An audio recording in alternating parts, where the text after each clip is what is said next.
Civil services with Nilesh channel आपका स्वागत करता है।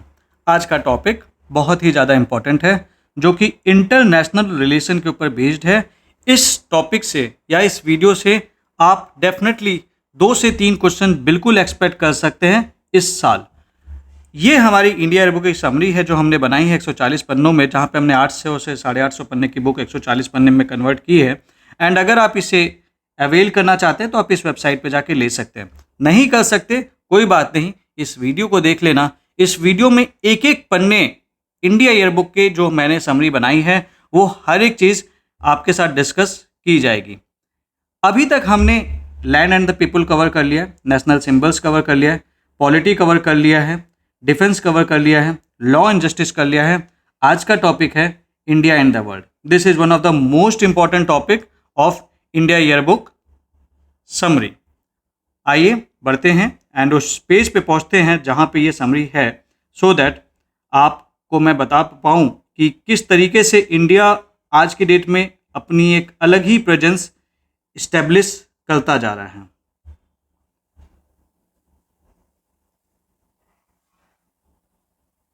राइट, तो ये हम आ गए हैं इस टॉपिक पे जो कि इंडिया एंड द वर्ल्ड है। थोड़ा सा इसे बड़ा कर लेते हैं।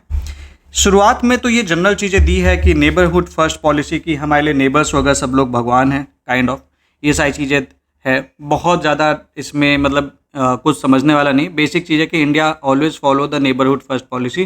पहले नेबर बाद में दूसरे लोग, सीधी सी बात है। क्योंकि you can't choose your neighbour. बाकी लोगों के साथ आप रिलेशन चूज कर सकते हैं लेकिन नेबर को आप चेंज नहीं कर सकते। दूसरी चीज़, India has participated at various forums.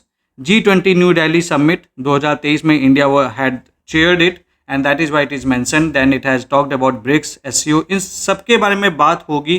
Then India has hosted second and third voice of global south summit. ये voice of global south summit क्या है? This is the India led initiative, इसलिए इंपॉर्टेंट है। जिसका जो मेन पर्पज है वो ये है कि डेवलपिंग नेशंस, जिनको कलेक्टिवली ग्लोबल साउथ कहा जाता है, वो सारे लोग एक साथ आएँ, अपनी जो भी इश्यूज हैं, शेयर्ड चैलेंजेस हैं, उसको कोलेबोरेशन करके एक साथ ग्लोबल गवर्नेंस में एक कलेक्टिव वॉइस दें। And that is why it's name is that voice of the global south, global south के लोगों का वॉइस। इससे क्या होगा, जो डेवलप्ड नेशंस हैं वो उनकी बात सुनेंगे। की इकोनॉमिक एग्रीमेंट, एक एग्रीमेंट इंडिया ने साइन किया है। This is the trade and economic partnership agreement. इस साल इससे बिल्कुल सवाल आ सकते हैं। This is the comprehensive free trade agreement. ठीक है, ये फ्री ट्रेड एग्रीमेंट है जो इंडिया ने साइन किया है किसके साथ? With the European free trade association. कौन है उसमें? स्विट्जरलैंड है, नॉर्वे है, आइसलैंड है एंड लिechtenstein है।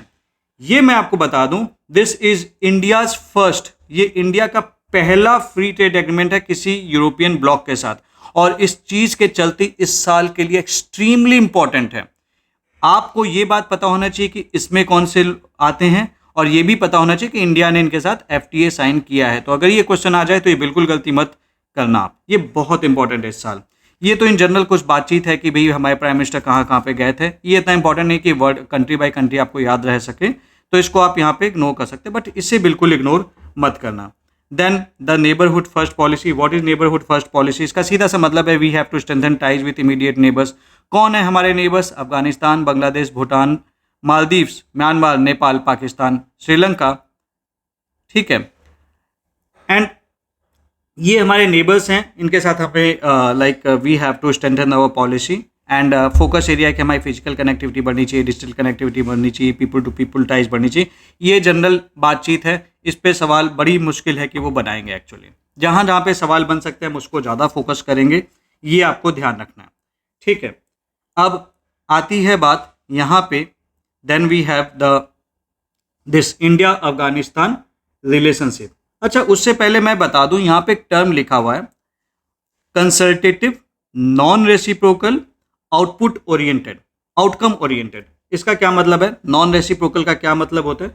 नॉन रेसिप्रोकल अरेंजमेंट में एक पार्टी जो जनरली ज़्यादा डेवलप्ड होगी या स्ट्रॉन्ग पार्टी होगी, ये दूसरी छोटी कंट्री को बेनिफिट प्रोवाइड करेगी, not expecting the something in return. So India in छोटी छोटी कंट्रीज को जो लाइक आपके जो हमारे नेबर्स हैं, अफगानिस्तान हो गया, बांग्लादेश हो गया, भूटान हो गया, इन सबको कुछ कुछ हेल्प करता रहता है, लेकिन बदले में ये एक्सपेक्ट नहीं करता ये भी इंडिया के लिए कुछ करेंगे. That is the non reciprocal basically.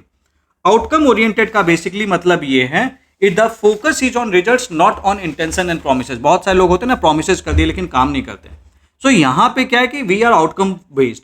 तो आउटकम में बेसिकली हमें बस बातचीत नहीं करनी, हमें एक आउटकम भी हमारा चाहिए. That is the non reciprocal outcome based orientation. But again वो इसकी मीनिंग नहीं पूछेगा, बट अगर ये टर्म्स आते हैं तो इन जनरल आपको वो टर्म्स पता होने चाहिए. इंडिया अफगानिस्तान के रिलेशन की बात कर लें. एक ह्यूमैनिटेरियन एड चल रहा है हमारा Indian technical team in Kabul that is actively supporting it's citizens. ये जो असिस्टेंस है ये स्पेशली जो वहाँ की वल्नरेबल पॉपुलेशन है जो कि कन्फ्लिक्ट और इकोनॉमिक इनस्टेबिलिटी से अफेक्टेड है उसको सपोर्ट कर रहा है. That's it. इतना सा जानना इसके लिए काफ़ी है.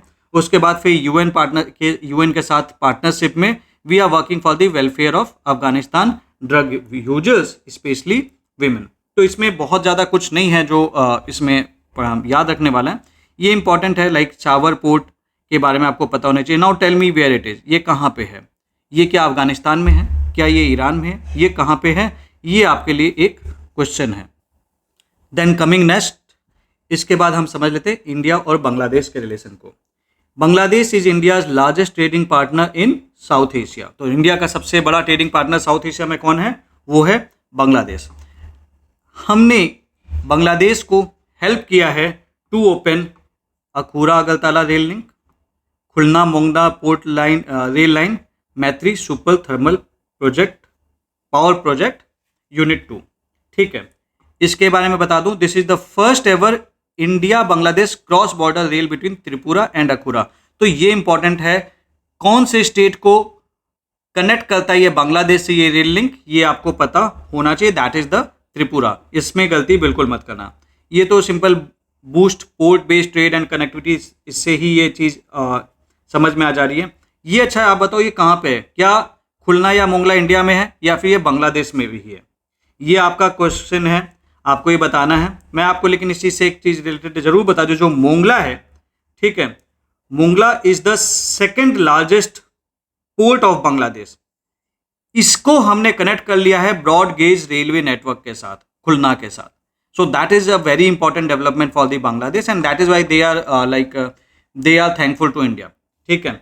मैत्री सुपर थर्मल पावर प्रोजेक्ट की बात करें, ये हमने सपोर्ट के लिए बांग्लादेश में बनवाया है, जिसके अंतर्गत इंडिया की तरफ से एनटीपीसी ने बांग्लादेश में काम किया है. ऑल्दो दिस इज 50:50 का ज्वाइंट वेंचर प्रोजेक्ट है between India NTPC and Bangladesh power development board. ठीक है. ये तीनों प्रोजेक्ट इन जगहों के जो प्राइम मिनिस्टर्स हैं लाइक इंडिया के मोदी जी हैं एंड बांग्लादेश के जो प्राइम मिनिस्टर हैं, इन लोग ने मिलके they have inaugurated. Then we have the high level engagement. ये इतना important नहीं है तो इससे आप इग्नोर कर सकते हैं. Then we have the India Bhutan relation. ठीक है. King of Bhutan visit India, first ever visit to Assam and Bangladesh. Although इतना significant नहीं है, लेकिन जहाँ पे भी ये चीज़ आती है ना, first, oldest, इस तरह के superlative statements आते हैं, वो important बन जाता है. तो भूटान वाले आए थे, किंग आए थे, इंडिया में कहाँ घूमने गए? तो भैया असम गए और महाराष्ट्र गए. ठीक है. We have given 1500 crore concessional loan for Gyalsung national service programme. क्या है ये ग्यालसूंग नेशनल सर्विस प्रोग्राम? ये भूटान का एक इनिशिएटिव है जहाँ पे they want to empower their youth and strengthen their national unity. इसमें वो उनको ट्रेनिंग देंगे, चीज़ें सिखाएंगे एंड अकॉर्डिंगली उनको एक कह लीजिए कि डेमोग्राफिक डिविडेंड वाली बात होती है कि अपने लोगों को काबिल बनाना, वो सारा काम वो कर रहे हैं. मार्च में Bhutan PM visits India, Indian PM visits Bhutan. That is not actually very important. PCS होता तो जरूर ये इंपॉर्टेंट हो जाता. Then we have the Gyaltsen Jetsun Pema Wangchuck mother and child hospital. ये इनॉग्रेट किया गया है दोनों पीएम को मिलके. ये कहाँ पे है? भूटान में है. इंडिया की मदद से बनाया गया है. तो कभी ये पूछ सकता है कि ये कहाँ पे है, इंडिया के से कौन से देश में बना है, तो यू शुड बेसिकली नो कि भैया ये यहाँ से बना है.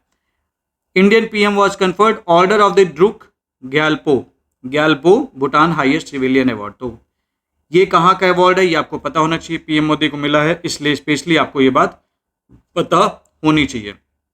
Then you have the India Maldives relationship. Maldives relationship की बात कर लेते हैं। देखो, नेबरहुड फर्स्ट पॉलिसी, नेबर पहले, उसके बाद आता है it is central to the SAGAR, security and growth of all in the region. What is SAGAR? ये इंडिया का एक स्ट्रेटेजिक विजन है कि हमें मैरीटाइम कोऑपरेशन करना है और कलेक्टिव सिक्योरिटी करनी है। किस जगह पे? इंडियन ओशन रीजन में, ठीक है। उसके लिए Maldives is a central place. ये हमारे प्राइम मिनिस्टर मोदी जी के द्वारा 2015 में लॉन्च किया गया था और यहाँ पे India wants to be seen as the net security provider in the Indian Ocean region, ठीक है।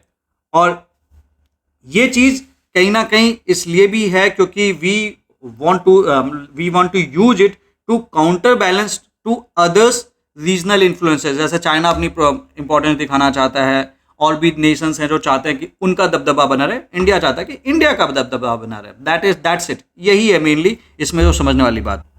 और इसी चीज के लिए हम सागर को प्रमोट कर रहे हैं।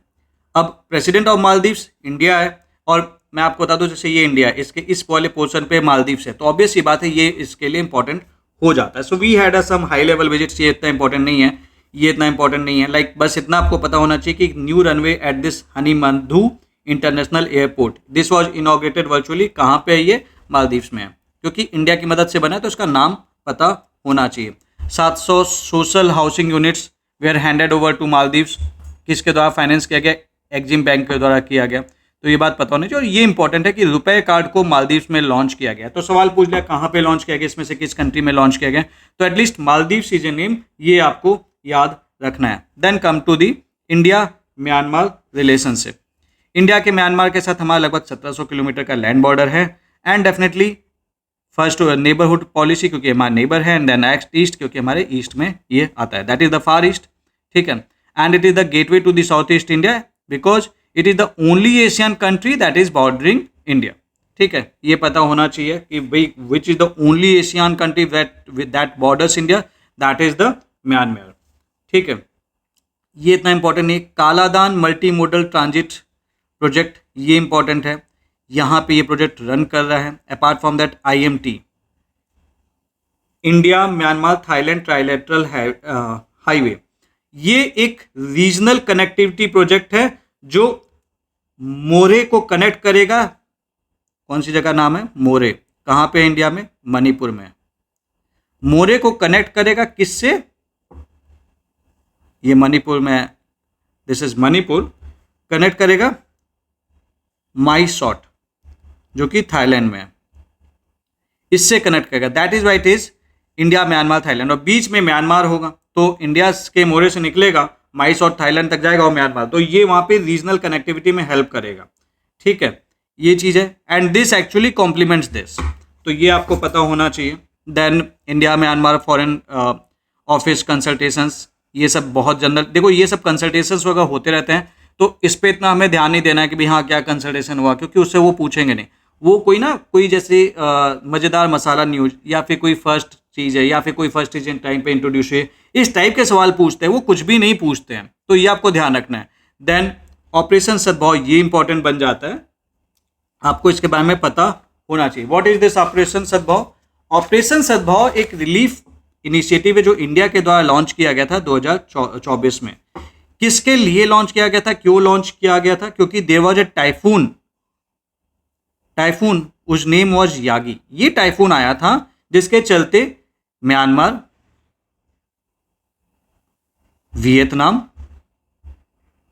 एंड लाओस, ये तीनों ही डिस्टर्ब थे, and that is why we have launched a humanitarian relief initiative. तो ये आया कहां पे था? यहां पे आया था। इसके अगेंस्ट में इंडिया ने कौन सा ऑपरेशन लॉन्च किया? सद्भाव। तो ये आपको याद रखना है कि ऑपरेशन सद्भाव किससे रिलेटेड है, इस पे सवाल बिल्कुल बन सकता है, तो ये आपको गलती नहीं करनी है। Nepal is the priority partner under India's neighbourhood first policy. अच्छा, ये प्रायोरिटी पार्टनर क्या होता है?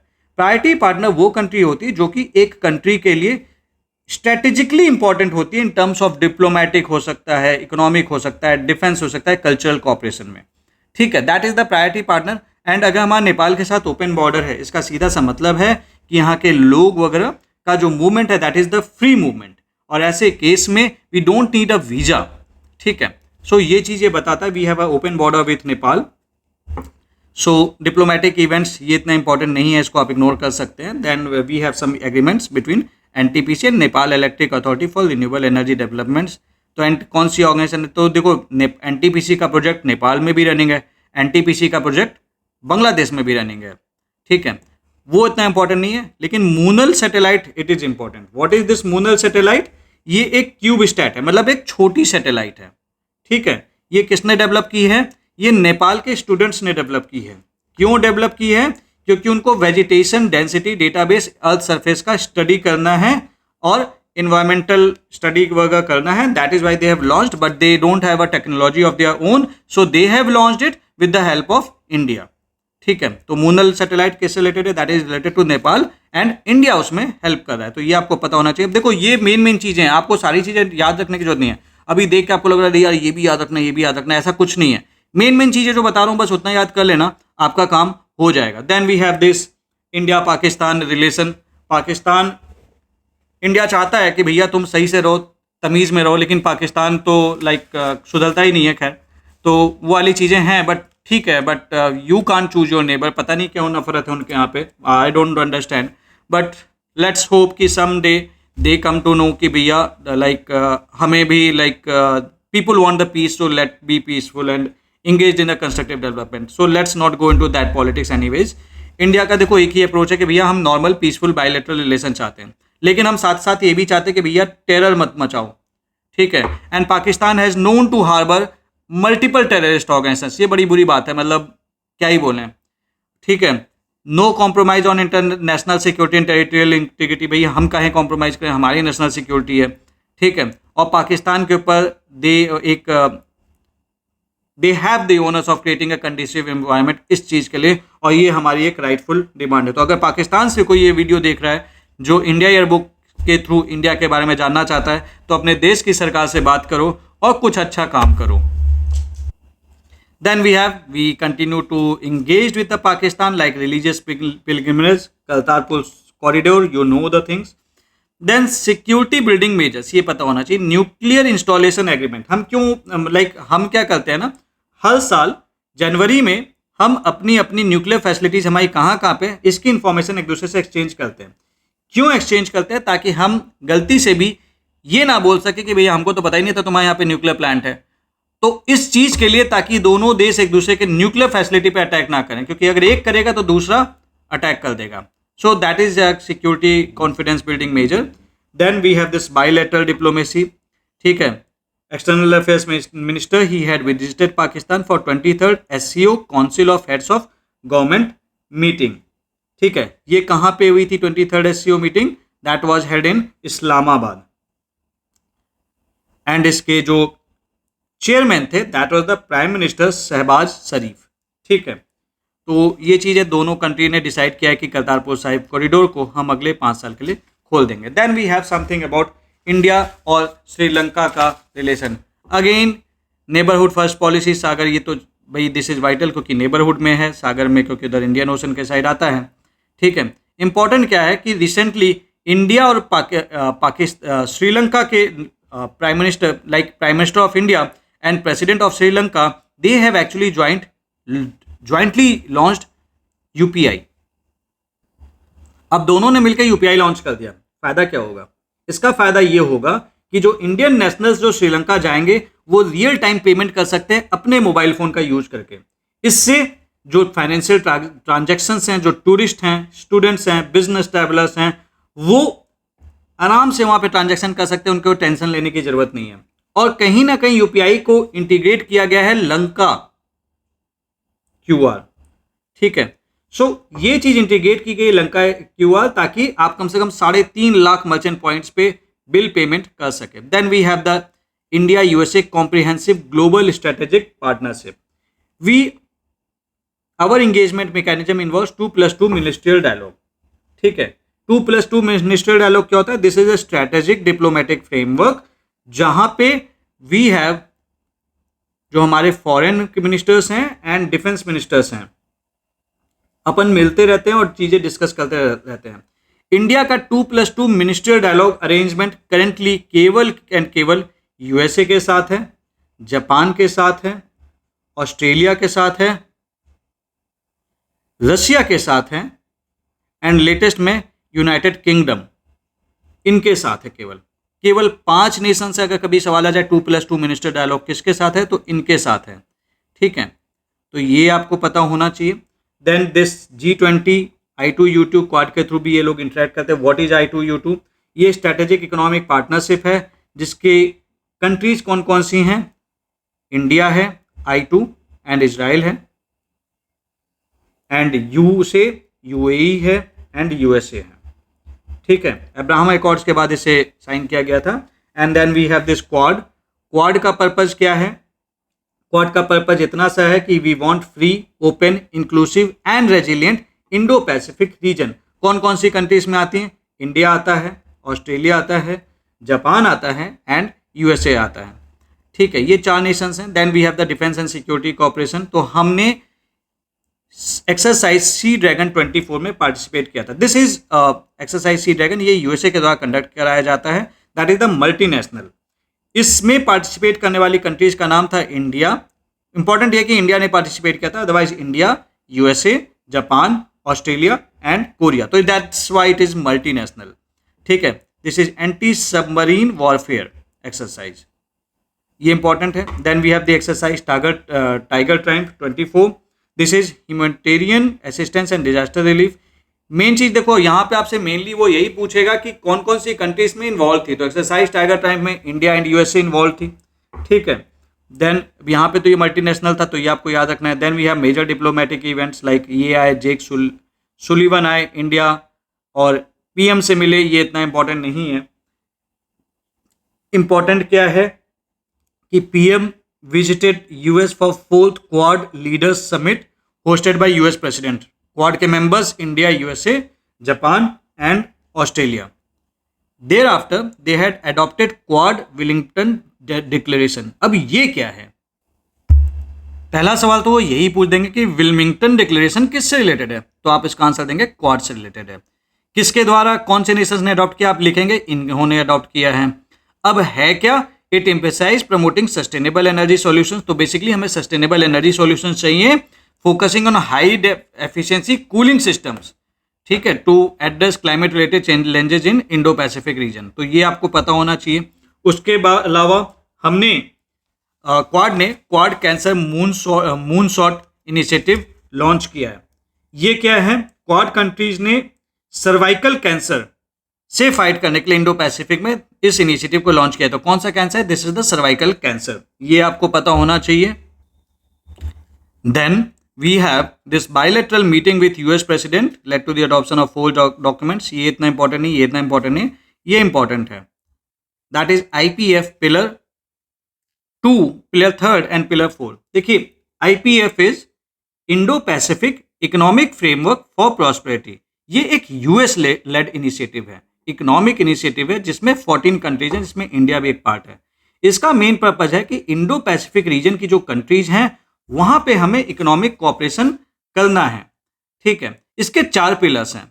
Pillar 1 is trade, pillar 2 is supply chain, pillar 3 clean economy, pillar 4 is fair economy. India 2, 3, 4 pillar को तो सपोर्ट करता है, इसका पार्ट है, लेकिन 1 को इंडिया ने रिजेक्ट कर दिया है। क्योंकि आपको पता है अक्सर ये लोग जो ट्रेडिंग पॉलिसी बनाते हैं ये अपनी कंट्रीज के फेवर में ही बनाते हैं, इंडिया के फेवर में तो कुछ सोचते नहीं है ज़्यादा कुछ। और इंडिया तो इंडिया है, कैसे झुकेगा? झुकेगा नहीं। तो दैट्स वाई ये चीज़ ऐसे हैं। Then we have the US के बाद है तो इंडिया का रशिया के साथ भी रिलेशन देख लेते हैं।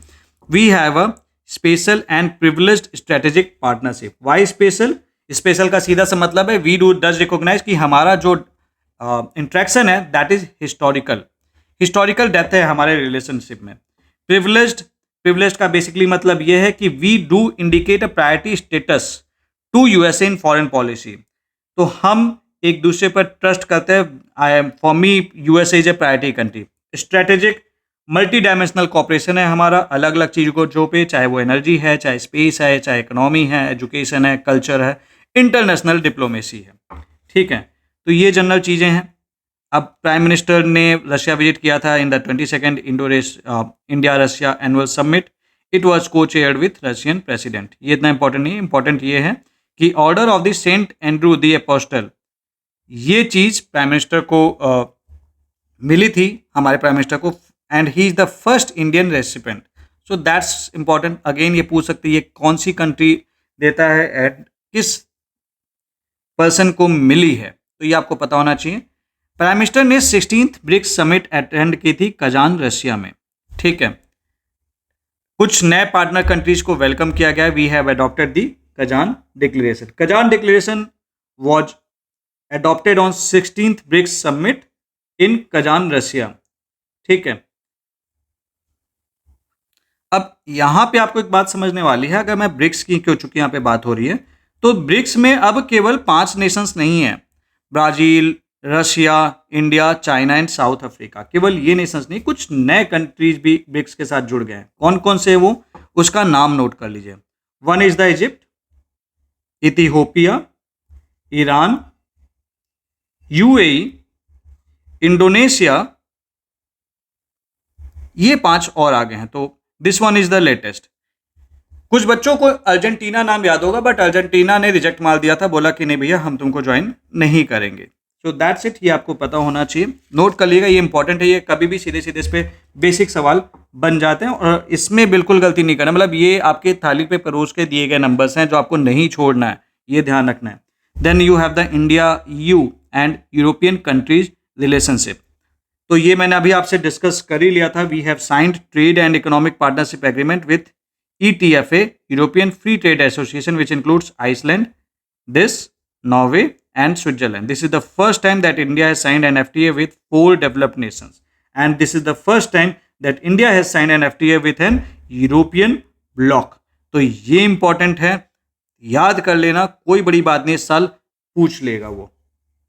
ठीक है, देन आते हैं इंडिया फ्रांस। इंपॉर्टेंट ये है कि हमारे चीफ गेस्ट थे जो फ्रांस के प्राइम मिनिस्टर हैं, प्रेसिडेंट आई मीन टू से। ठीक है, देन उनके विजिट पे जाहिर सी बात है कुछ ना कुछ चीज़ें हुई होंगी। तो ये इन जनरल चीज़ें हैं जो लाइक साइन वाइन करते हैं जब आते हैं, तो इतना इंपॉर्टेंट नहीं, but for the time being हम देख लेते हैं क्योंकि साइन हुआ है। India France defence industrial partnership के रोड मैप पे बातचीत हुई। Letter of intent on defence space partnership, Tata Airbus H125 helicopter assembly line in India, UPI launched. UPI ये इंपॉर्टेंट है, UPI को एफिल टावर पे लॉन्च किया गया है। ठीक है, उसके अलावा इसमें और कुछ काम का है नहीं। At ISA assembly India elected president France as the co president, ये थोड़ा बहुत काम का है। बाकी जनरल चीज़ें आप रीड कर लेना, उससे ज़्यादा उसमें कुछ काम का है नहीं। Then come to the India and Greece. ठीक है, ग्रीक जो प्राइम मिनिस्टर हैं, he visited India as the chief guest of Raisina dialogue. ठीक है, ये इंपॉर्टेंट है। तो who are the chief guest of Raisina dialogue? It was the Greek PM। ठीक है, in prime minister Narendra Modi he have visited Austria, पहली visit है 41 साल में। ठीक है, ये आपको पता होना चाहिए। Then we have the India, Poland and Ukraine, पहले प्राइम मिनिस्टर जो पोलैंड गए 45 साल में, यूक्रेन में 1992 के बाद गए, तो ये चीज़ आपको पता होनी चाहिए। Then we have actually India operationalise the new resident mission in Tirana Albania and a new post was open in Barcelona. तो बेसिकली हुआ क्या कि इंडिया ने 2 मिशन ओपन की, एक रेसिडेंट एम्बेसी इन तिराना, और यहाँ पे जो डिप्लोमेटिक प्रेजेंस के लिए इंडिया ने अपना कंसुलेट जनरल खोला है। अब 2 टर्म आ गए मेरे पास, एक रेसिडेंट मिशन और अभी मैंने आपसे बोला कंसुलेट जनरल। क्या होता है दोनों? रेसिडेंट एम्बेसी जो होती है, रेसिडेंट एम्बेसी, ये बेसिक टर्म्स है जो आपको पता होना चाहिए। ये एक प्राइमरी डिप्लोमेटिक मिशन है जो जनरली आप एक कंट्री के कैपिटल सिटी में खोलते हो, जो उस देश की राजधानी होती है। लाइक इंडिया की राजधानी न्यू दिल्ली है। ठीक है, तो यहाँ पे क्या होता है, it does represent the head of state and the government, और यहाँ पे जो हेड करता है वो एम्बेसडर होता है। लेकिन एक कंसुलेट जनरल होता है, ये सेकेंडरी डिप्लोमेटिक मिशन होते हैं, यानी छोटा भाई उसका होता है, और ये प्राइमरली एक मेजर सिटी में लोकेट होता है, ना कि कैपिटल में। तो it is headed by the Kansal general and not an ambassador. अब बात कर लेते हैं इंडिया एंड जर्मनी की। जर्मन चांसलर आए थे, they had the 7th intergovernmental consultations. ये सब इतना इंपॉर्टेंट नहीं है, क्योंकि देखिए वर्ड बाय वर्ड अगर हर एक कंट्री के साथ एक एक वर्ड याद रखोगे तो वो आपको याद रह भी नहीं पाएगा, एंड इट्स ह्यूमनली इम्पॉसिबल। तो मेन चीज़ें जो बता रहा हूँ बस उतनी चीज़ें याद कर लेना, आपका ये जो चैप्टर है वो कंप्लीट हो जाएगा। इंडिया स्पेन के साथ we have inaugurated C-295 aircraft. तो पहली बात तो आपको यही पता होना चाहिए, this is not a submarine, this is an aircraft. Final assembly line was open in Vadodara. ये इंपॉर्टेंट है, बहुत इंपॉर्टेंट है। This facility marks India first private sector military aircraft manufacturing plant. I am marking again saying this marks India's first private sector military aircraft manufacturing plant. तो ये आपको याद हो जाना चाहिए, कहाँ पे, वडोदरा में। कहाँ क्या बनाएंगे, C-295 बनाएंगे। अगर आपको याद होगा पिछले चैप्टर में भी इसका नाम आया था। Then we have the India Japan relation के बारे में बात हो रही है। तो we have upgraded to the India Japan relation to special strategic and global partnership. ठीक है, उसके बाद फिर India hosted India Japan 2+2 ministerial dialogue. अभी देखो मैंने आपको जस्ट बताया था कि 2+2 मिनिस्ट्रियल डायलॉग में कुछ नेशंस के साथ है हमारा। अब आपके पास एक क्वेश्चन है, वीडियो को पॉज करो, एक्टिव रिकॉल करो, याद करने की कोशिश करो कि कौन कौन से वो नेशंस थे, और उसे आप कमेंट सेक्शन में लिख के मुझे बता दो कि हाँ भैया ये नेशंस थे, ताकि मुझे भी रहेगा कि भाई हाँ आपको आप सुन रहे हैं चीज़ों को। Then we have the India Australia comprehensive strategic partnership. ये सारा बोल बच्चन है, ये आपको अलग से लाइक कॉमन सेंस बेसिस पे, इस पर कुछ ज़्यादा इस पर क्वेश्चन बनेगा ही नहीं एग्जैक्टली। ठीक है, we have inaugurated India fourth consulate general in Australia located in Brisbane. बस ये नाम याद कर लेना, इतना काफ़ी है। Then coming to the India west Asia relation, this is a part of extended neighbourhood policy framework look west. अभी ईस्ट देखते थे, अब चलो लेफ्ट साइड देख लिया करें, लुक वेस्ट।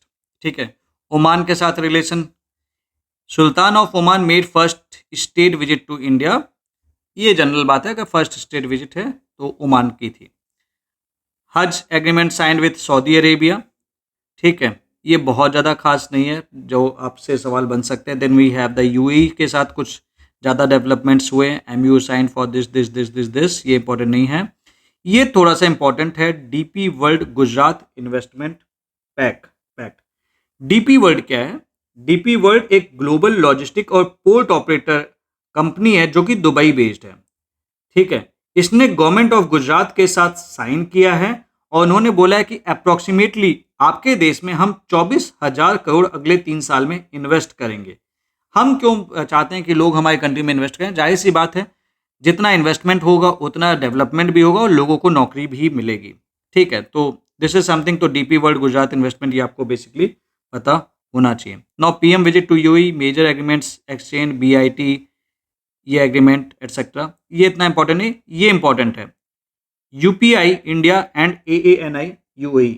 ठीक है, इसको इंटरलिंक किया गया। And then RuPay of India and Jaywan of UAE debit and credit cards.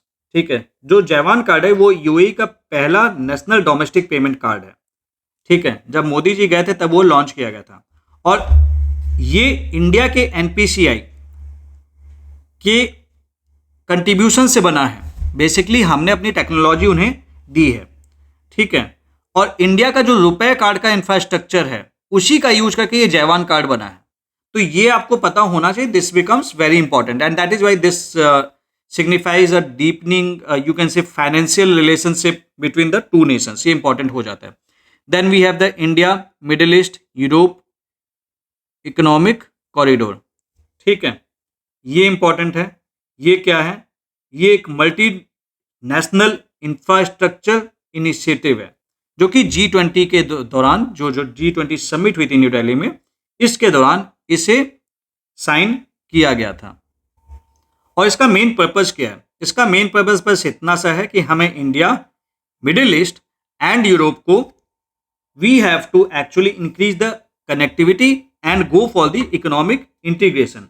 और इसके तहत, और हम ऐसा क्यों करने की कोशिश कर रहे हैं? Because we are looking for an alternative trade routes of like you can say Suez Canal, या फिर जो चाइना का बेल्ट एंड रोड इनिशिएटिव है उसके काउंटर में इसको लॉन्च किया गया है। ठीक है, तो अब जल्दी से आप मुझे बताओ कि इसके मेंबर्स कौन कौन से हैं। Is India a member? Check करके बताओ वीडियो पॉज करके कमेंट सेक्शन में।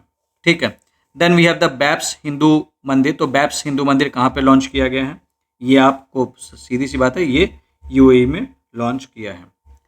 ठीक है, तो ये इंपॉर्टेंट है, यूएई के साथ इस बार का रिलेशन तो थोड़ा सा इंपॉर्टेंट बन जाता है। Then we have the India Africa relation, G20 summit. तो India has facilitated African union permanent membership in G20।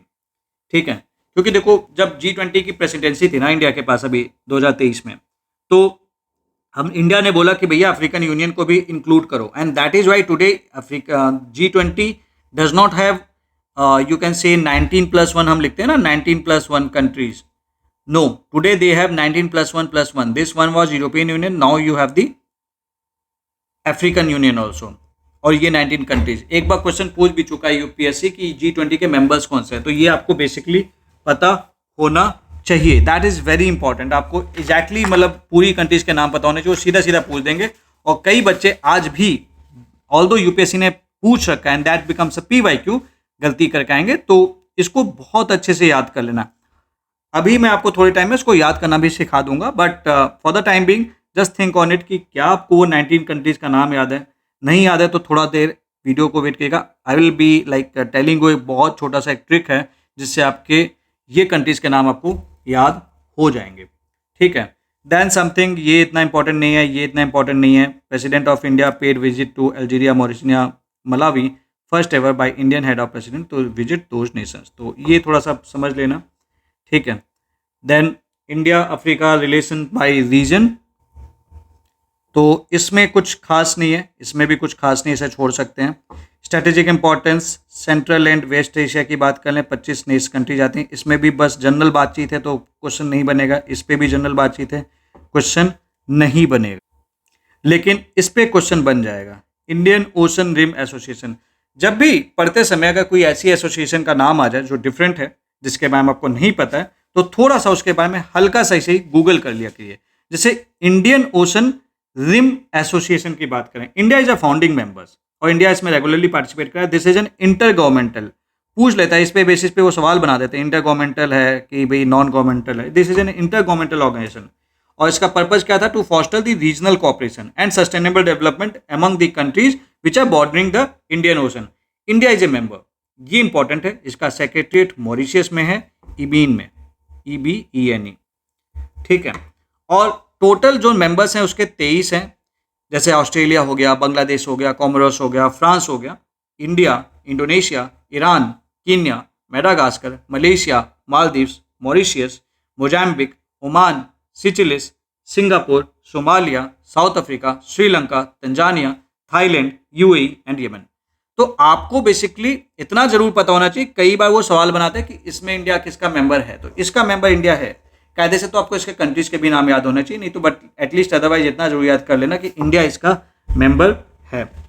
India assume the vice chair of IORA for 2023-25 will become chair for 2025-27। ठीक है, 2023 से 25 के दौरान chairman कौन है? श्रीलंका है।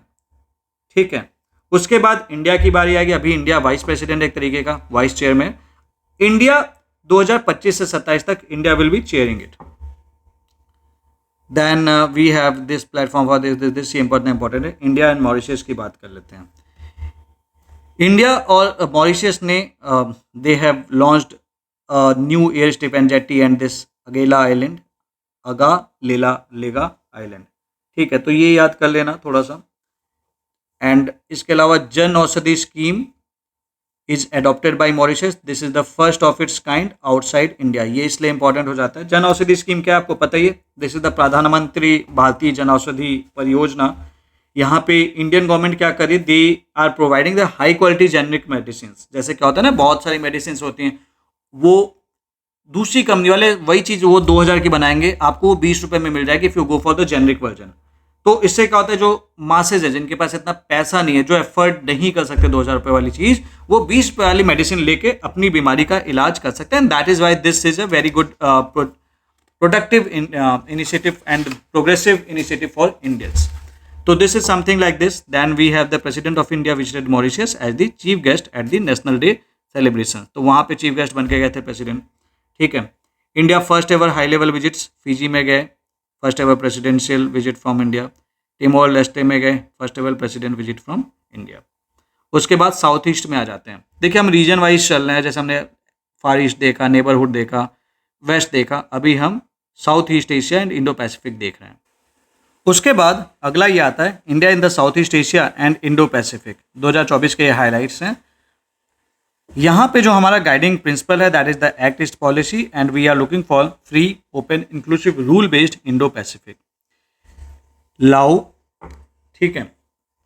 Ground breaking of a quick impact project under Mekong Ganga cooperation.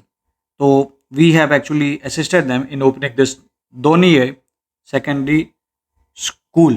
Now what is important over here, it is important to know कि भाई हमें ये टर्म तो पढ़े, टर्म है क्या, what is this quick impact project.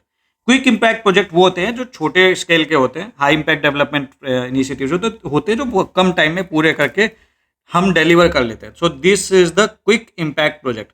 Mekong Ganga cooperation, Mekong Ganga cooperation ये जो है it is between India and the 5 South East Asian countries which are they Cambodia. You should know the nations in it. Lao PDR, Myanmar, Thailand, Vietnam. तो ये आपको पता होना चाहिए. This is named after the Ganga and Mekong river. ठीक है. तो ये आप ध्यान रख लेना, ये बहुत इंपॉर्टेंट है, कभी भी पूछ सकता है. इंडिया ने 21st ASEAN India summit attend की थी, 19th east Asia summit attend की थी. अब देखो ये जब नाम आ रहा है ना तो आपको इन सब के, अब ये कई बच्चे क्या करते हैं ना, इसको पढ़ के आगे निकल जाते हैं. They never think what is Asian, ASEAN के मेंबर्स कौन से हैं या फिर इनका उनका फॉर्मेशन का रीजन क्या है. और जो बच्चे इस चीज़ पे ध्यान दे लेते हैं उनका करंट अफेयर्स अच्छा हो जाता है, इंटरनेशनल रिलेशन अच्छा हो जाता है. जो बच्चे ध्यान नहीं देते हैं उनका वीक हो जाता है. तो you should know about this, what is this ASEAN. ASEAN के स्पेशली मेंबर्स की बात कर लें तो they are 10 members: Brunei, Cambodia, Indonesia, Laos, Malaysia, Myanmar, Philippines, Singapore, Thailand, Vietnam. These are India की अगर बात करें, India is not the part of ASEAN. ठीक है. ईस्ट एशियन सबमिट, ये आपका के लिए टारगेट है कि आप मुझे कमेंट सेक्शन में बताएंगे कि इसके मेंबर्स कौन कौन हैं and is India a member. देखो मैं अब बता तो सकता हूँ, मुझे याद है क्योंकि मैंने अपनी तैयारी के दौरान बहुत अच्छे से पढ़ा था, बट आपका याद रखना और आपका पार्टिसिपेट करना बहुत ज़्यादा इंपॉर्टेंट है. तो जो जो चीज़ें इंपॉर्टेंट है वो तो मैं आपको बताते चल रहा हूँ. You also participates to make this interactive. इससे क्या होगा कि एक कॉपरेशन रहेगा and you will be learning actually. Then इसमें और इसके अलावा और कुछ खास नहीं है. वियतनाम वाला इसमें कुछ खास नहीं है, बोल बच्चा है पूरा. मलेशिया में कुछ खास नहीं है, जनरल चीज़ें. ब्रूनी की PM first ever bilateral visit, बस इतना ही काफ़ी है. बट ये भी इतना अपने आप में इंपॉर्टेंट नहीं है क्योंकि बहुत जगह फर्स्ट टाइम गए. सिंगापुर की बात कर लेते हैं, ये भी बहुत ज़्यादा इसमें कुछ है नहीं. जनरल देखो जब भी हमारे देश के प्राइम मिनिस्टर या प्रेसिडेंट कहीं पे जाएंगे तो कुछ ना कुछ बातचीत होगी. कहीं पे सेमीकंडक्टर के बारे में साइन करेंगे, कहीं पे ग्रीन एनर्जी के बारे में साइन करेंगे, et cetera et cetera. Then we have the wider Indo Pacific engagement. ठीक है. Then Marshall Islands, India provided $2 lakhs for 10th Micronesian Games. India ने यहाँ पे प्रोजेक्ट में हेल्प किया है. ठीक है. उसके अलावा कुछ ऐसा खास नहीं है. And for this Fiji and Timor Leste first ever head of state visit from India to both countries. ये चीज़ आपको ध्यान रखनी है. देन मल्टीलेटरल इंगेजमेंट की बात कर लें, then we have the 21st ASEAN India summit जो कहाँ पे हुई थी, that was held in here. ठीक है. So they have reviewed the progress of comprehensive strategic partnership and ये 10 साल पूरे हुए हैं एक्ट ईस्ट पॉलिसी के. That is why it is important. ठीक है. एंड प्राइम मिनिस्टर का 11th एशियन समिट पार्टिसिपेशन है. Then we have the east Asia summit, this was also head over here. तो इन दोनों के बारे में इनके मेंबर्स जरूर याद कर लेना आप, ये बहुत ज़्यादा इंपॉर्टेंट इस साल पूछ सकता है. Then we have the India China relationship. आपको पता है कि चाइना हमेशा they try to change the boundary and they want to basically वो हर बार ना कोशिश करते हैं कि किसी तरह से हम कुछ देश का, इंडिया के कुछ पार्ट हथियार लें. And that is not good on their part. पता नहीं क्यों ऐसा कर रहे हैं. अच्छा नेशन है, कुछ अच्छा काम कर ले भाई, लेकिन चलो कोई बात नहीं. देन ये इतना इंपॉर्टेंट नहीं. We have the border dispute with them. हम फिर उसके बाद फिर we also stand firm over that, हमने भी भाई झुकेंगे नहीं, सीधी सी बात है। And that is why then we have the working mechanism for consultation and coordination, जिसके थ्रू हम बातें चीत करते रहते हैं कि भैया हमारा बॉर्डर इशू हम लोग प्यार मोहब्बत से रिजॉल्व कर लें तो ज़्यादा अच्छा है। ये थोड़ा सा इंपॉर्टेंट हो सकता है। अक्टूबर 2024 में on the sideline of 16th BRICS summit in Kazan, prime minister and president of China they held the first formal bilateral talks in 5 years। ठीक है, they welcome disengagement agreement and they stressed on the continued dialogue through this and mainly ये important है कि इन्होंने बातचीत की अपनी 5 साल के बाद। गुस्सा थे, मुंह सुझा के बैठे थे, बट अब थोड़ी बहुत बातचीत है।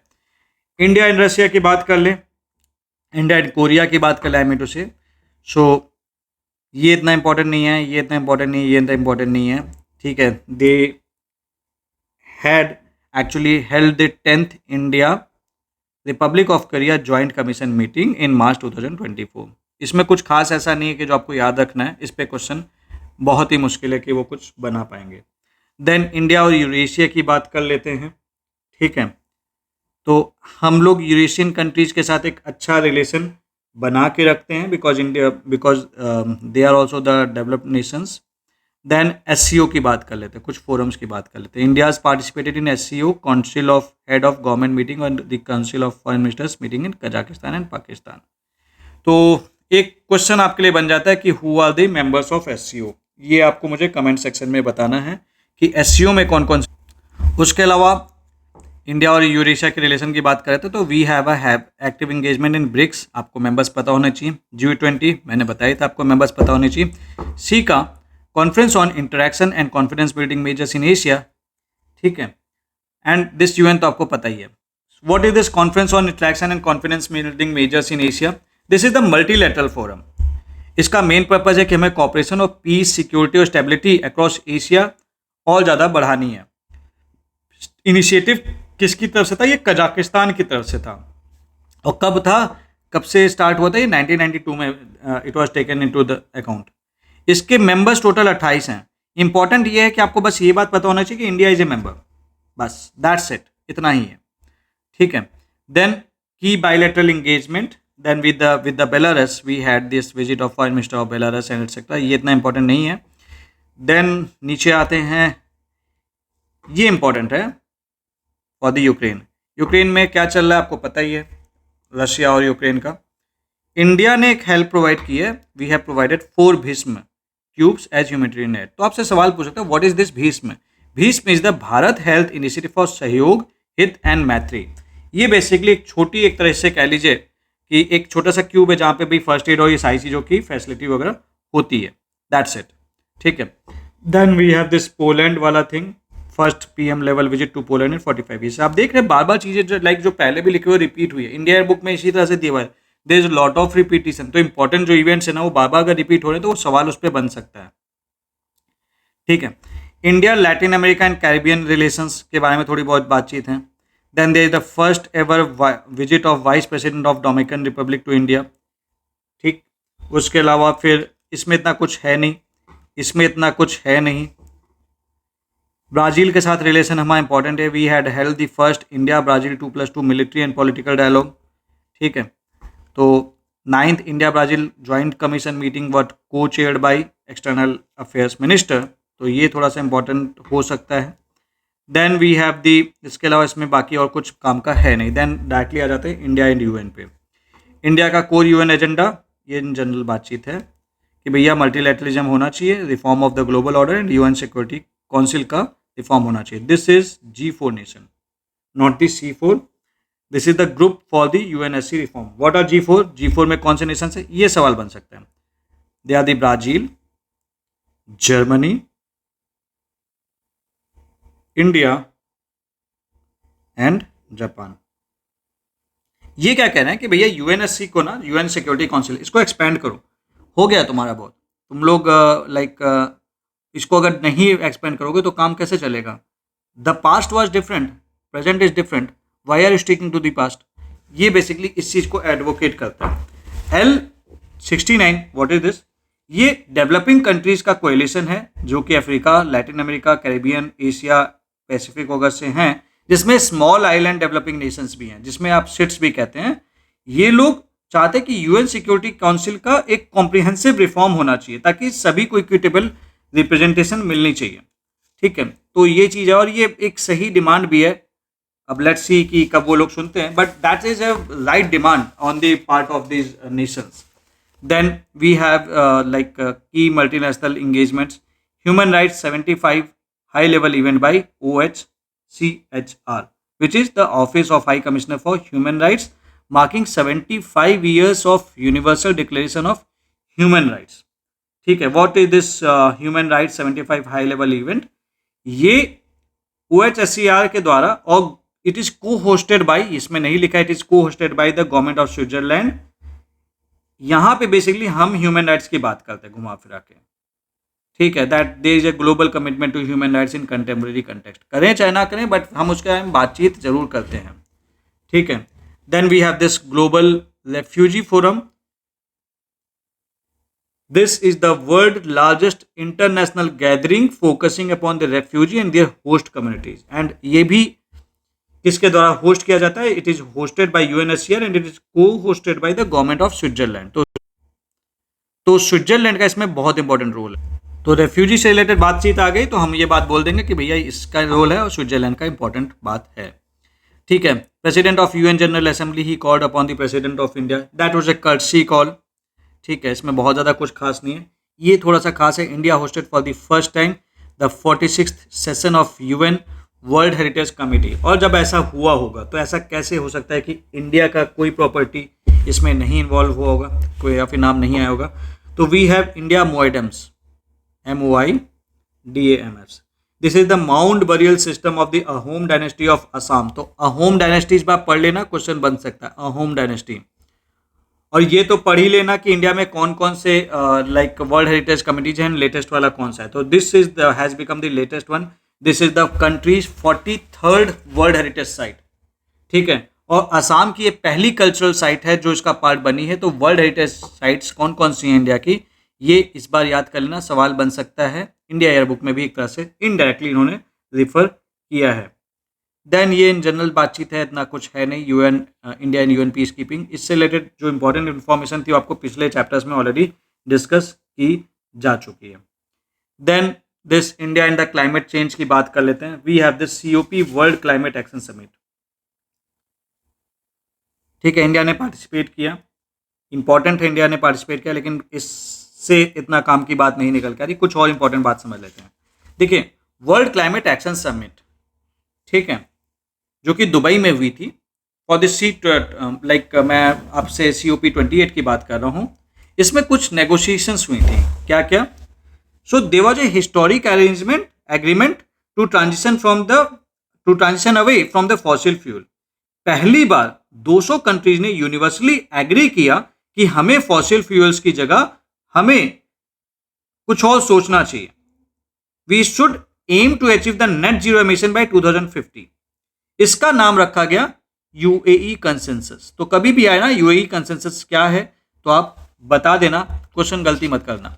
वो सीधे सीधे सवाल पूछेंगे कि भाई व्हाट इज UAE कंसेंसस, तो ये आपको पता होना चाहिए।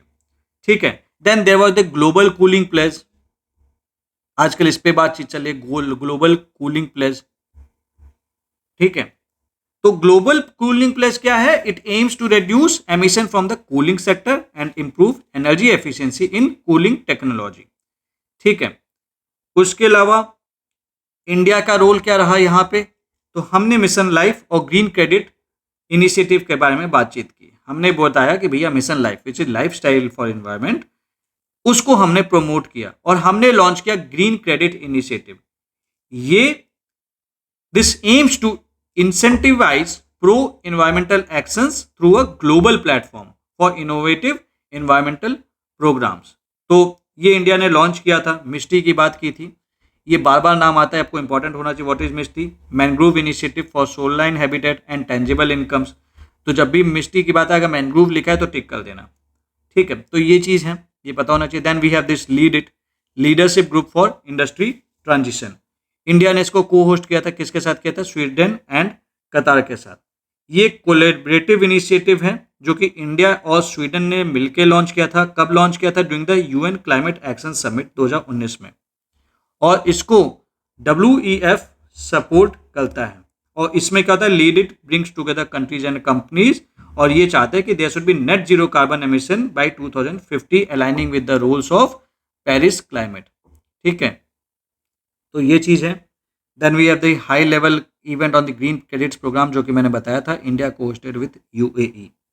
ठीक है, पार्टिसिपेटिंग कंट्रीज कौन कौन सी थी, ये थी। ग्रीन क्रेडिट प्रोग्राम मैंने जैसा अभी बताया था, इसका मेन पर्पज ये है कि we want to incentivise individuals, companies and local bodies to take environmentally positive action. जाहिर सी बात है, और उसके लिए हम अवॉर्ड करेंगे क्या उनको, we will giving them the green credits, जो इसका ट्रेड किया जा सकता है। It is similar to the carbon credit जो आपने सुन रखा होगा। ठीक है, लेकिन इसका स्कोप थोड़ा सा ब्रॉडर है। So something like this, then we have this, ये इतना इंपॉर्टेंट नहीं है। Then coming to the next focus area in the climate diplomacy. Green credits आपको बता दिया, क्लाइमेट फाइनेंस ट्रांसफॉर्मेशन, ये सारी बातें चलती रहती हैं, इंडस्ट्रियल डिकार्बोनाइजेशन वाया दिस। अब यहाँ पे देख लो, ये कॉमन एंड डिफरेंशिएटेड रिस्पॉन्सिबिलिटी आप सुनते रहते हो। What is the common responsibility? Common responsibility ये है कि भैया सारी कंट्रीज का एक ऑब्लिगेशन तो है कि हमें इन्वायरमेंट को प्रोटेक्ट करना है और क्लाइमेट चेंज को कॉम्बैट करना है, मतलब रोकना है। लेकिन डिफरेंशिएटेड रिस्पॉन्सिबिलिटी का क्या मतलब है? डिफरेंशिएटेड रिस्पॉन्सिबिलिटी का ये मतलब है कि भैया डेवलप्ड कंट्रीज ने इतिहास में इन्वायरमेंटल डिग्रेडेशन में ज़्यादा रोल प्ले किया है, उसके चलते उनकी जिम्मेदारी बनती है कि they should contribute more to amend the things और to alleviate the thing. Then we have this India and G20। आ गए हैं हम मेन टॉपिक पे, G20 वाले। G20 क्या है? It is the international economic cooperation forum basically that brings together world की मेजर इकोनॉमीज को ये पास लाता है। 1999 में इस्टेब्लिश हुआ था।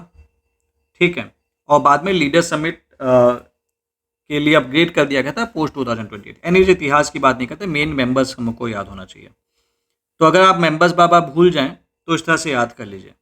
सबसे पहले याद कीजिए G7 कि G7 के मेंबर्स कौन कौन से हैं।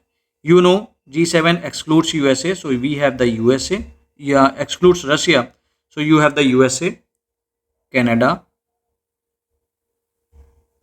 you have the UK, France, Germany, Italy, Japan. G7 याद हो गए। उसके बाद इसमें ब्रिक्स को ऐड कर दीजिए, इससे आपको ज़्यादा अच्छे से याद हो जाएगा। ब्रिक्स में कौन कौन आते हैं? ब्राज़ील, रसिया, इंडिया, चाइना, साउथ अफ्रीका, जो ओरिजिनल नेशंस, मतलब 4 तो ये ओरिजिनल थे, बाद में साउथ अफ्रीका ने ज्वाइन किया था। उसके बाद कुछ और नेशंस याद कर लीजिए इसमें, ये आपको तुरंत याद हो जाएगा, तो कम से कम इतने कंट्रीज नहीं भूलोगे। उसके बाद आप याद कर लीजिए Argentina, Australia, Mexico, south Korea, Indonesia, Saudi Arabia, Turkey, और उसके अलावा तो ये आपको, अगर आपने ये 7 नाम याद कर लिए, उसके अलावा European union and African union याद कर लीजिए। तो ये एक छोटा सा ट्रिक है जो आप याद रखने के लिए यूज कर सकते हो। So India was the president in 2023 and उसी के बारे में अभी तक इसमें बातचीत है। तो India has successfully hosted G20 leaders summit in new Delhi. ठीक है, इसकी फोकस थीम्स क्या थी? Digital, public infrastructure, climate change, multilateral development bank, women led development, voice of the global south. Key events ये सारे थे, attended by all G20 members, this. Then we had a second voice of global south summit, G20 finance ministers etcetera, Gaza कैसे वगैरह। ठीक है, India ने 9th G20 parliamentary speaker summit को host किया था। Then we had the G20 foreign affairs ministers की meeting कहाँ पे हुई थी? यहाँ पे हुई थी। तो ये याद कर लेना, G20 से रिलेटेड कुछ भी याद कर लेना, ये आपके लिए इंपॉर्टेंट हो सकता है। ठीक है, तो ये हो गया। Then we have the India and other multilateral fora. तो देखिए, इसमें मैंने आपको एक चीज़ बताई थी कि what is the this voice of the global south. तो ग्लोबल साउथ के बारे में बात कर लेते हैं। ग्लोबल साउथ जो डेवलपिंग कंट्रीज थी, सारे लोग मिलकर आएंगे, कुछ बातें बोलेंगे, उनकी जो वॉइस होगी that become the voice of the global south. इसकी समिट हुई, इंडिया ने ही ये इनिशिएटिव लॉन्च किया है, सो दिस इज इंपॉर्टेंट। पहला, दूसरा, थर्ड समिट, तीनों ही समिट वर्चुअली हुए हैं, तीनों summit. Prime minister chairs this summit, prime minister by India is actually virtually hosting this summit. 3 बार इंडिया ने उसको होस्ट किया, तो ये इंपॉर्टेंट है। That's it. Then we have the regional and strategic multilateral engagements. Then we have this BIMSTEC. BIMSTEC के नाम आपको याद पता होना चाहिए कि कौन कौन सी कंट्रीज इसमें प्राइमरली आती हैं. What is BIMSTEC?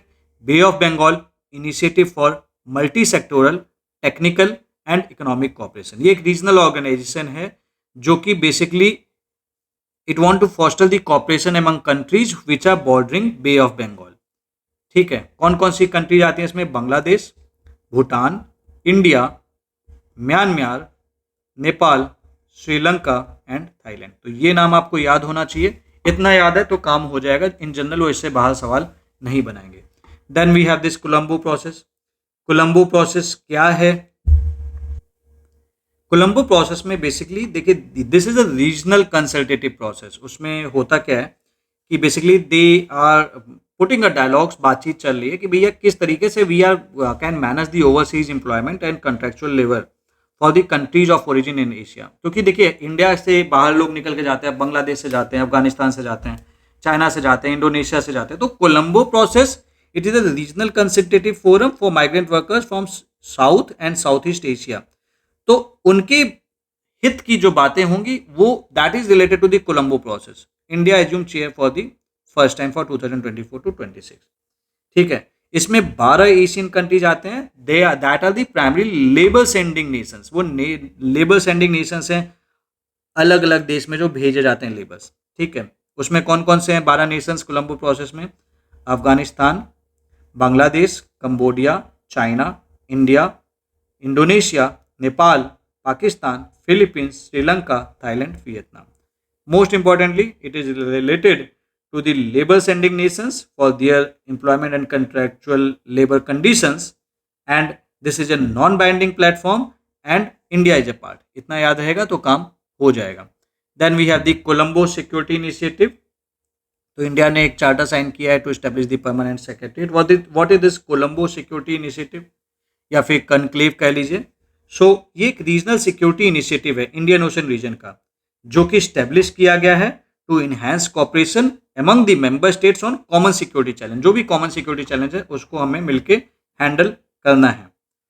सबसे पहले इनिशियली ओरिजिनली इसमें इंडिया, श्रीलंका और मालदीव थे. इस टाइम पे अगर मैं बात करूं तो इसके जो मेंबर्स हैं कोलंबो सिक्योरिटी इनिशिएटिव, तो देखो इंडिया है, श्रीलंका तो हो गई, Colombo, Maldives, Mauritius and the latest member is Bangladesh. Then we have this Quad. Quad के बारे में मैं ऑलरेडी बता रखा हूँ. क्वाड में कौन कौन सी कंट्रीज आती हैं? India, Japan, US and Australia. इनकी मीटिंग हुई थी. This is an informal strategic forum. ठीक है, what they advocate? They advocate for free, open, inclusive Indo Pacific region. ये ऐसा कहते हैं. Then we have this summit for democracy. तो भैया एक ऐसी समिट हो रही होगी जो डेमोक्रेसी के लिए हो रही होगी, सीधा सीधा सा है. इट इज वॉज को hosted by US and south Korea. India ने पार्टिसिपेट किया था. ये एक यूएस लेड इनिशिएटिव है जिसका काम है to strengthen democratic institutions and authoritarianism को सप्रेस करना, कॉम्बैट करना एंड ह्यूमन राइट्स को ग्लोबली प्रमोट करना. तो ये चीज़ें इन जनरल बातचीत है. ठीक है, बेसिकली ये चीज़ पता होनी चाहिए आपको. Then we have the global level engagements पे आ जाते हैं. Then the 10th vibrant Gujarat global summit. देखो अब स्टेट वाइज किसी कोई ग्लोबल समिट हो रही होगी तो डेवलपमेंट्स वाली बातचीत होगी वहाँ पे. तो ये जनरल है, इसमें कुछ है भाई किससे मिले, इतना बहुत बड़ा चीज़ नहीं है. कुछ डेवलपमेंट्स की बात हो रही होगी, कुछ इंफ्रास्ट्रक्चर की बात होगी. ये थोड़ा सा इंपॉर्टेंट हो जाता है. 4th UN sets conference. ठीक है, it was held in this place. India reaffirmed support for small island developing states. UN SIDS का मतलब क्या है? Small island developing states. ये कुछ डेवलपिंग कंट्रीज का एक डिस्टिंक्ट ग्रुप है जिनकी अपने अलग ही टाइप की दिक्कतें हैं, जो कि लाइक उनकी इकोनॉमिक दिक्कत अलग हो सकती है, सोशल दिक्कत अलग हो सकती है, इवन एनवायरमेंटल चैलेंज अलग हो सकता है. लाइक कि क्लाइमेट चेंज हो रहा है सपोज, अब उनका देश डूब रहा है, तो ये कहाँ जाएंगे बेचारे. तो उन सब के बारे में बातचीत करने के लिए we just support them. So SIDS they are actually on the front line of the climate change. जैसे कि राइजिंग सी लेवल हो रहा है, हरिकेन वगैरह, वहाँ बर्बादी हो गई, बहुत सारी चीज़ें जो लाइक टूरिज्म, फिशरीज वगैरह पे जो डिपेंडेंट है, इस टाइप के नेशंस जो हैं. ठीक है, तो करंटली 39 UN रिकॉग्नाइज स्टेट्स हैं. 3 रीजन्स में स्प्रेड हैं. पहला कैरिबियन, दूसरा पैसिफिक, तीसरा Atlantic, Indian ocean and South China sea. जैसे कि आपके जमाइका आ गया, बारबाडोस आ गया, फिजी हो गया, मालदीव्स वगैरह. तो एक बेसिक चीज़ें थोड़ा सा पता होना चाहिए कि कौन सी चीज़ क्या है. G7 समिट आप कहाँ पे हुई थी? इटली में हुई थी। Prime minister participated in outreach session. ये आउटरीच सेशन क्या होता है? क्या होता है ना कि देखो G7 वाले तो अपनी बातचीत तो कर ही रहे हैं, बीच बीच में कुछ लोग को बुलाते हैं कि भैया आ जाओ, अपन मिलकर कुछ बैठते हैं, बात चाय वाय पीते हैं एंड कुछ डिस्कस करते हैं। तो कुछ अलग अलग टाइप की चीज़ें डिस्कस करते हैं ताकि ब्रॉडर व्यू पता चल सके, दुनिया के लोग क्या चाहते हैं वो सब पता चल सके। उसके बाद वो अपना डिसीजन जो भी लेंगे। तो आउटरीच समिट में यही होता है। तो India was invited, prime minister participated, that's it. ठीक है, G7 में कौन कौन है ये आपको पता होना चाहिए, that is very important. Then we have the BRICS engagement के बारे में बात कर लेते हैं। ब्रिक्स में कौन कौन सी कंट्रीज आती हैं? Brazil, Russia, India, China, south Africa. ये तो इस चीज़ से नाम से आ जाएगा, लेकिन इसके अलावा कुछ और कंट्रीज हैं जिन्होंने ब्रिक्स को ज्वाइन किया है। ठीक है, वो कौन कौन सी? वो है Egypt, Ethiopia, Iran, Indonesia, South Africa, UAE. So something like this you should know about the BRICS members. So total members अगर बात करेंगे तो मैं फिर से रिपीट कर दे रहा हूँ, Brazil, China, Egypt, Ethiopia, India, Iran, Russia, Indonesia, South Africa, UAE. ठीक है, तो इसके मेंबर्स याद कर लेना। 16th BRICS summit it was held in Kazan, Russia. जाहिर सी बात है रशिया में होगा तो प्राइम मिनिस्टर्स लोग तो आपस में मिलेंगे। Theme of India multilateral diplomacy, ये जनरल बातचीत है, ये आपको ऑलरेडी पता ही है। India in the counter terrorism, इसमें कुछ खास ज़्यादा दिया नहीं है। 14th वज्र प्रहार स्पेशल फोर्सेस एक्सरसाइज हुई, इंडिया की हुई विद द यूएसए।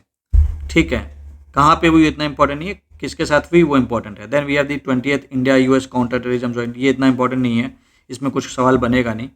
ठीक है, इसमें इतना कुछ नहीं है, इसमें कुछ ऐसा नहीं है, इसमें कुछ नहीं है, इसको आप इग्नोर कर सकते हैं। Then we have the multilateral regional engagement, Quad counter terrorism working group, इसमें कुछ खास नहीं है, इसमें कुछ खास नहीं है।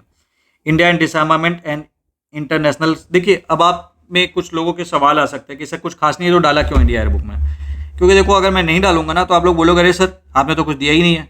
तो जो इन जनरल जो बातचीत है, जो इन जनरल पता है, वो भी इन्फॉर्मेशन डाल दी गई है। अब उसके बाद थोड़ा बहुत आपको देखो क्या होता है ना कि जो उसमें से स्पेसिफिक है वो हल्का सा आपको ध्यान रखना पड़ेगा कि भाई जो कौन सा चीज़ हम याद रख सकते हैं वही याद रखें, और फालतू का बहुत सारा ना पढ़ें। ये फालतू का नहीं है, actually you should no this. क्या होता है कई सारे क्वेश्चन आप इन चीज़ों को पता होता है ना तो डायरेक्टली नहीं पूछेगा तो इनडायरेक्टली पूछ ले तो आप कर ले जाओगे, बस इतनी सी बातचीत है। ठीक है, then we have the India and disarmament, India and disarmament and international security affairs 2023-24। तो ये चीज़ जनरल गाइडिंग प्रिंसिपल्स हैं, बस एक बार रीडिंग से अपने आप समझ में आ जाएगा, इसमें कुछ याद रखने वाला नहीं है। मल्टीलैटरल इंगेजमेंट की बात कर लें, इतना आराम से पढ़ लेंगे, ऐसे ही समझ में आ जाएगा, इसमें कुछ भी ऐसा नहीं है। ठीक है, then we have this bilateral security dialogues, then maritime security dialogue was held in August with Australia. ठीक है, तो ये चीज़ हो जाएगी। Then we have this Vietnam maritime security dialogue also held in August, यहाँ पे भी हुआ था, तो ये बात आपको पता होनी चाहिए। Then India disarmament focus areas, ये जनरल चीज़ है। There is the advocacy of non discriminatory nuclear disagreement disarmament, responsible use for outer space, regulation of emerging technologies in warfare, global nuclear non proliferation while not compromising strategic autonomy. India and cyber diplomacy की बात कर लेते हैं। तो cyber diplomatic division which is under the ministry, अब ये सवाल बन जाता है साइबर डिप्लोमेटिक डिवीजन किसके अंडर में आता है? This comes under the ministry of external affairs, आपको पता होना चाहिए। This is the nodal point for cyber security, data protection, cyber crime and internet governance. ठीक है, and it works in coordination with this. तो ये इतना इंपॉर्टेंट नहीं है बट ये इंपॉर्टेंट है। ठीक है, अब दिस एशिया पैसिफिक सर्ट क्या है? ये Asia Pacific computer emergency response team, ये कोएलिशन है अलग अलग कंट्रीज का सर्ट का फ्रॉम एशिया पैसिफिक रीजन्स। ठीक है, इंडिया पार्टिसिपेट करता है इसमें, जाहिर सी बात है, तो ये बस एक जनरल चीज़ है। उसके बाद आ जाते हैं then we have the key cyber dialogues, Asian India track 1.5 cyber policy dialogue. ठीक है, इनॉग्रल एडिशन हुआ था अगस्त में एंड ऑल, ये एक बार पढ़ लेना। India Singapore cyber policy dialogue, ये इतना इंपॉर्टेंट नहीं है। India Italy cyber policy dialogue, ये भी इन जनरल बातचीत है, इसमें कुछ क्वेश्चन ऐसा बनेगा नहीं। एट बेस्ट ये बन सकता है कि किसके साथ एक साइबर सिक्योरिटी पॉलिसी डायलॉग हुआ था, तो इतना बस याद रख लेना, इतना काफ़ी, बाकी जनरल चीज़ तो वही रहती है। Then we have the India and economic diplomacy. What is economic diplomacy? तो economic diplomacy refers to the use of a country diplomatic network and foreign policy tools to promote its economic interest abroad। ठीक है, तो आप अपनी diplomacy का use इस तरह से करते हैं कि आपके इकोनॉमिक जो इंटरेस्ट है उसका ध्यान रखा जाए। जैसे कि आप FDI, you do attract FDI, you expand the trade, आप इकोनॉमिक पार्टनरशिप में इंगेज होते हैं, आप ग्लोबल इकोनॉमिक पॉलिसी के पार्ट बनते हैं, एटसेट्रा एटसेट्रा। ठीक है, तो ये चीज़ें इन जनरल, ये इसमें और कुछ ज़्यादा नहीं है। You should know what is this de dollarization. ये टर्म मुझे कमेंट सेक्शन में बताना कि what is this is actually de dollarization. अगर इंडिया ईयर बुक में और ये टर्म इस बार न्यूज़ में रहा है, सो this is that term which is in news, कभी भी पूछ सकता है, आपको इसका मतलब पता होना चाहिए। Then there is the internationalization of UPI and digital payment. ये तो अभी आपने देख ही लिया। यूपीआई, अच्छा बताना, अभी जस्ट बताया था आपको यूपीआई कहाँ पे हमने इंटीग्रेट किया है, कौन से देश के साथ इंटीग्रेट कर दिया कि भैया आप जाओगे और यूपीआई से आराम से आप पेमेंट कर लोगे। Comment in the comment section. Then we have the India development partnership. तो अब triangular development cooperation with US, France, Germany. बहुत सारे बच्चे इसको यहाँ पे यही पढ़ते हैं और आगे बढ़ जाते हैं और उनको ये बात पता ही नहीं होता कि what is triangular development cooperation. ये पता होना चाहिए। What is this triangular development cooperation? इसमें क्या होता है, this is a kind of collaborative model. इसमें क्या होता है, जब दो या दो से ज़्यादा बेसिकली दो नेशंस होते हैं, क्योंकि that is why this is a triangle, तो दो डोनर नेशंस, इसमें से तीन हो गए ना ट्रायंगुलर, तो दो डोनर नेशन जिनका पास पैसा है थोड़ा बहुत, या फिर एक नेशन और एक कोई मल्टीलैटरल एजेंसी, किसी के पास पैसा होगा, किसी के पास टेक्नोलॉजी होगी, किसी के पास पैसा होगा, दूसरे के पास लोग होंगे, ये लोग मिलकर किसी तीसरे नेशन के लिए काम करते हैं ताकि वहाँ पे कुछ अच्छा हो सके। और वो जनरली वो जो नेशंस होते हैं वो ग्लोबल साउथ में होते हैं। एंड जो इंडिया अलग अलग जगह पे इन्वेस्टमेंट कर रहा है, कई बार लोगों को लगता है ना हमारे देश में तो खुद भी कुछ नहीं है, मतलब बहुत कुछ है, आई मीन टू से, लेकिन हमारे देश में एम्प्लॉयमेंट का दिक्कत है, बहुत सारी चीज़ों का दिक्कत है। तो how are we investing actually in Sri Lanka, Bangladesh et cetera, कैसे दे रहे हैं? So what we do actually, हम we are providing the technology और पैसा कहीं और से भी आ रहा है, एंड दैट इज़ वाई हम इन्वेस्टमेंट कर पा रहे हैं बांग्लादेश में, भूटान में, नेपाल में, मॉरिशियस में, क्योंकि हमारा कॉपरेशन यूएस से भी आ रहा है, फ्रांस से भी आ रहा है, जर्मनी से भी आ रहा है, तो पैसा यहाँ से भी आ रहा है। एंड दैट इज़ वाई ये सारे जो प्रोजेक्ट्स आप देख रहे हैं ना, ये सारे प्रोजेक्ट्स जो आप देख रहे हैं उसमें रोल है। तो इंडिया, मतलब that is this triangular partnership, like India USA triangular development partnership.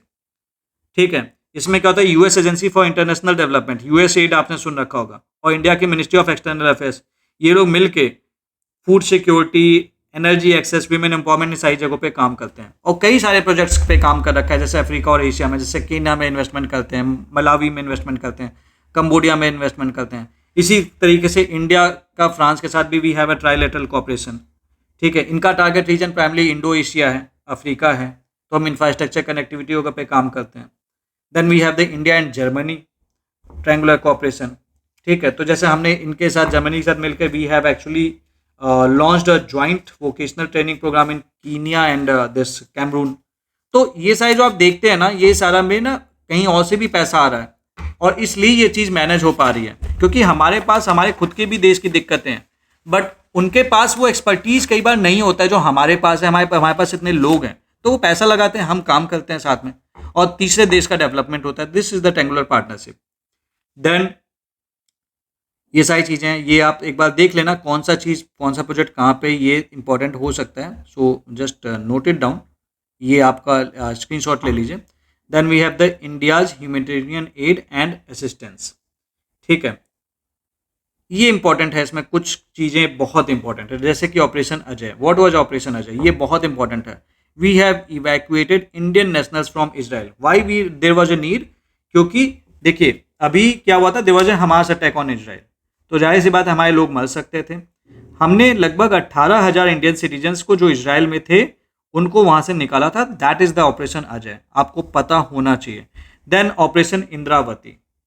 ठीक है, ऑपरेशन इंद्रावती के अंतर्गत that was a humanitarian mission, it was launched by in government of India. जो इंडियन नेशनल्स जो हैती में थे, हमने इनको शिफ्ट किया था to the neighbouring Dominican Republic, ताकि ये लोग की लाइफ वाइफ सब ढंग से बची रह सके। ठीक है, कुवैत में आग लगी तो इंडिया के इससे एयरक्राफ्ट गए और it brought the mortal remains to Cochin. ठीक है, क्योंकि भाई बंदा हमारे देश का जो इंसान है वो भले कहीं मर गया लेकिन दफन यहीं करना है। ठीक है, then we have this Bangladesh crisis. अभी जब आपको पता है कि तख्ता पलट हुआ, देन हमने यहाँ पे भी हमने अपने लोगों का सेफ रिटर्न इंश्योर किया था। Then we have launched a joint rescue with Oman. ठीक है, then we have this cyber, ये वाला इंटरेस्टिंग है, कंबोडिया साइबर स्कैम रेस्क्यू में हमने कई लोगों को बचाया था। इसमें क्या होता है, देखो ये नाम याद कर लेना, ये नाम याद कर लेना और ये तो स्पेशली याद कर लेना। क्या होता है ना कि वो लोग क्या करते थे कि अच्छे अच्छे जो एजुकेटेड लोग हैं जिनका लाइक उनको नौकरी के बहाने अच्छा पैसा देंगे, अपने देश बुलाएं और वहाँ पे उनसे अलग अलग टाइप के स्कैम्स कराने के लिए फोर्स करने लगे। One is like pig butchering scam. Like आपको किसी अजनबी के साथ फॉरेन, मतलब आपको अजनबी के साथ ऑनलाइन रिलेशन बनाना है और फिर उसके बाद आपको इन्वेस्टमेंट कराना है, पैसे निकलवाने हैं। Like we have the digital arrest scams also, इसमें कंबोडिया के लोग भी थे शामिल। Then we have send for the emergency relief funds to Gaza. ये इतना इंपॉर्टेंट नहीं है, देखो मेन अगर ना कोई स्पेसिफिक नाम आ जाए तो वो इंपॉर्टेंट हो जाएगा, अदरवाइज नहीं। अर्थक्वेक रिलीफ नेपाल में आपको हमने भेजा ही होगा, जाहिर सी बात है। अब कुछ नाम ढूंढ लेते हैं, इसमें कोई नाम दिख रहा है हमें?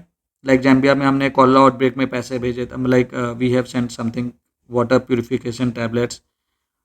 उसके अलावा अगर हम देख लें तो